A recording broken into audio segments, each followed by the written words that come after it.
Okay guys, magandang araw sa inyong lahat. Sana nasa mabuti kayong kalagayan. Palagi niyong iingatan yung kalusugan niyo. Isa lang yan. Minsan nagpapayo sa atin yung matatanda. Ang sabi nila, huwag mong abusuhin yung katawan mo ngayon kasi baka pagdating ng araw singilin ka.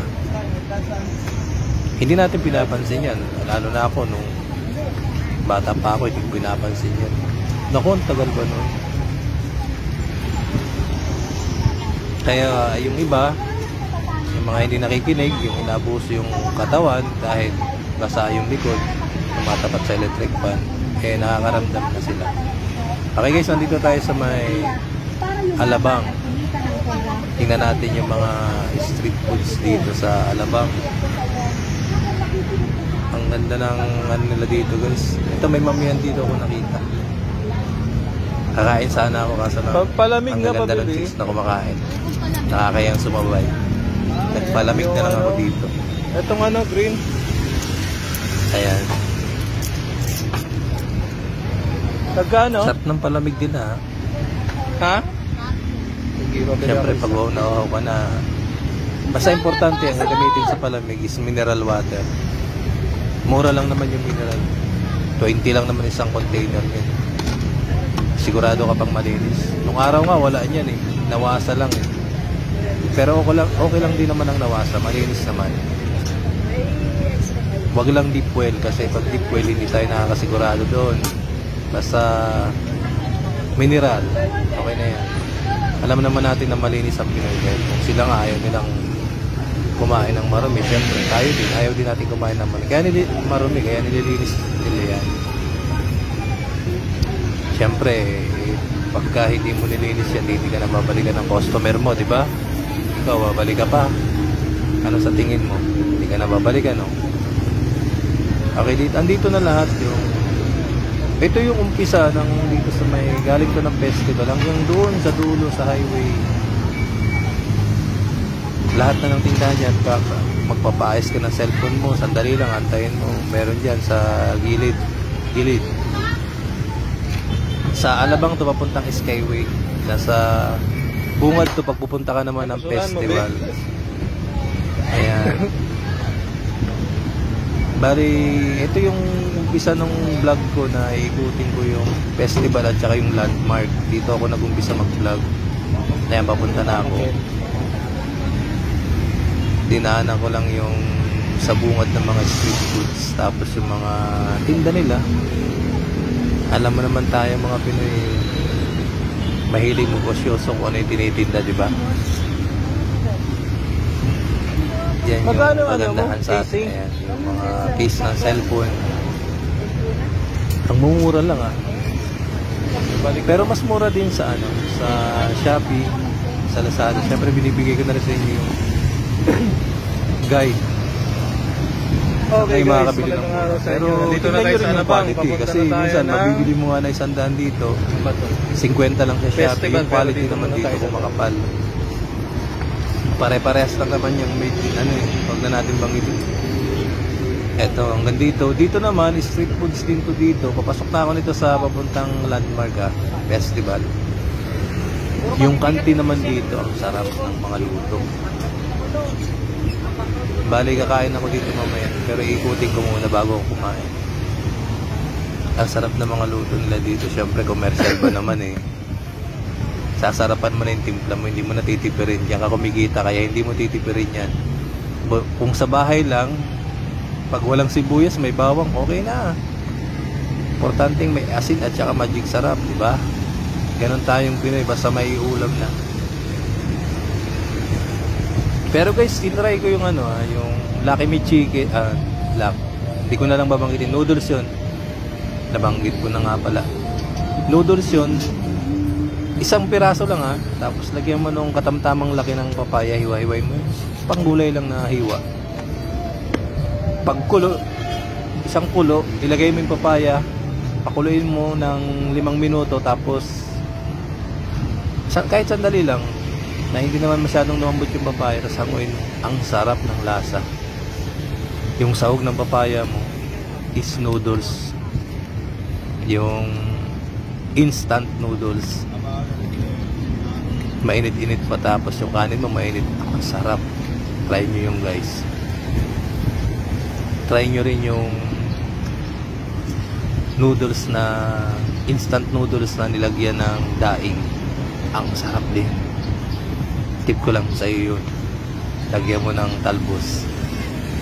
Huwag mo dadamihan ng tubig ha. Yung sakto lang din dun sa noodles na kung 1 tasa kalahati, kung 2 tasa nilalagay mo, yun lang. Huwag mong dadamihan ng tubig. Yung sakto lang na hindi naman tumabang yung noodles. Huwag mo nang lalagyan ng kahit na anong ricado. Yun lang din. Kaya siya guys yung festival. Tandaan mo ha, yung instant noodles na lagyan ng papaya, iwang panggulay lang ha. Tingnan nyo guys, ang ganda ng instant noodles tanawin na dito nilagyan guys. ng daing. Ang Hindi ka sarap na ng maraming lasa. sasakyan. Naghahalo yung flavor niya at saka yung isda na daing. Talagang mapapa-unli rice ka. Tip ko lang yan. Dito na tayo, patawid na tayo sa bali, itong kalsada na to, diretso ng festival to. Tapos papunta na tayo ng landmark. Chika-chika ba talaga, no? Kung mapapansin nyo guys, pala yung festival tsaka landmark. dito alabang na to guys ha. Yung festival, ito naman Lalo na kung BGC papuntahan mo tapos yung MOA. Umaasenso tayo. Hindi tayo masasabing Laki third ng world building dito, country dahil umaasenso ang Pilipinas. Kung sa buwis lang ng mga negosyante, sobra-sobra yan. Andyan na lang sa mga namumuno, mga empleyado, kaya siguro nagkakaroon ng problema. Tandaan nyo lagi guys na ang ahensya ng gobyerno sumasahod sa buwis ng tao. Tandaan nyo ha, ang ahensya ng gobyerno sumasahod sa buwis ng tao. Kaya kayo nilagay dyan ng taong bayan para pagservisyohan nyo yung taong bayan. Doon sa nakakaintindi at nakakaunawang empleyado ha. Ngayon kung hindi ka naman nakakaintindi at nakakaunawa,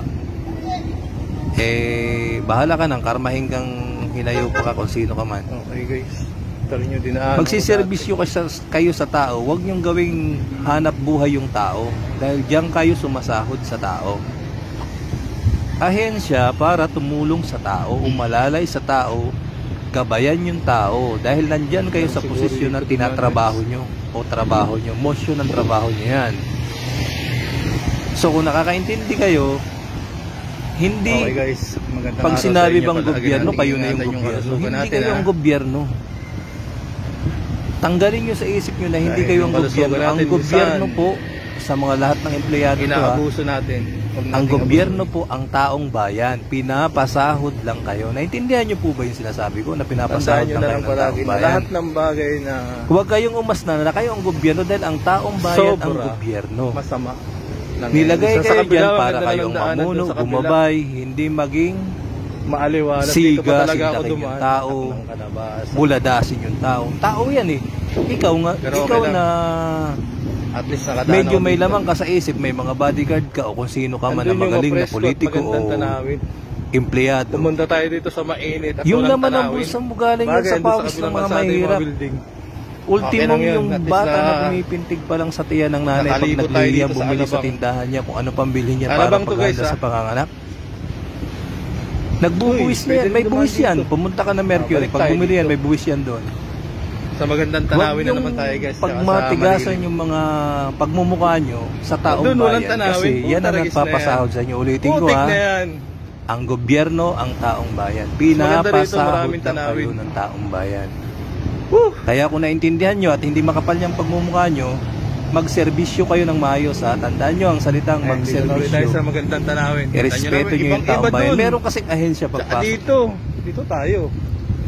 Na hindi maganda yung approach sa'yo. Diba?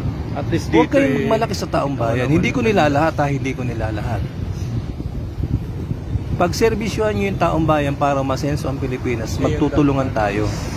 Huwag nyong kinukonsinto yung mga kasama nyo sa opisina na may mga sideline. Marami yan sa ahensya. Punta kung ako nga presidente, iriribang ko lahat na ahensya eh. Mabuti na lang, hindi ako naging presidente ng Pilipinas. Dahil kung naging presidente ako, ubos ang empleyado. Ganda maglakad-lakad dito kahit pag kasama mo lang sibak. yung girlfriend mo. Kasi yan ang susi ng pag-asenso ng Pilipinas. Lahat na. Itong inaayos ng ahensya yung Bago pag magsawa pamamalakad kayo maglakad, pwede nila. na kayo pumunta dun sa landmark. Kaya yung festival. at hindi sila nagdidesisyon na hindi rin gusto ng taong bayan. Meron, di ba, ngayon pa lang may nagdidesisyon na naman na isang ahensya na akala mo Festival mo. ang hinuhuli lang niya yung rehistro, kung may rehistro yung sasakyan mo, meron ka bang mga winker dyan, gumawa ng sariling batas. Sawa kayo, Bakit, pwede na kayo pumunta. bakit pa tayong Nasa- naglagay ng ahensya na gagawa ng sariling batas? Galing ba sa Senado yan at sa Drive, Kongreso? at saka Inaproban ba yan ng Presidente ng Pilipinas? Kung naproban, pinag-aralan ba yan? Isipin mo yung Kaya ginawa guys, mong yung batas. festival. Lahat ng ginagawang batas. Huwag O, diba? mo munang isipin yung sarili mo o ng Magkatabi mga lang yung kasamahan mo. landmark at saka Isipin mo yung festival. magiging anak mo, apo mo, kaapu-apuhan mo. Landmark. O baka mismo ikaw, pag natanggal ka dyan sa posisyon mo, ikaw Ano mismo ang nangyari tamaan yun? ng ginawa mo ng batas. Nagsama Kaya yung intindihin nyo landmark rin at pag saka gumagawa festival. kayo ng batas.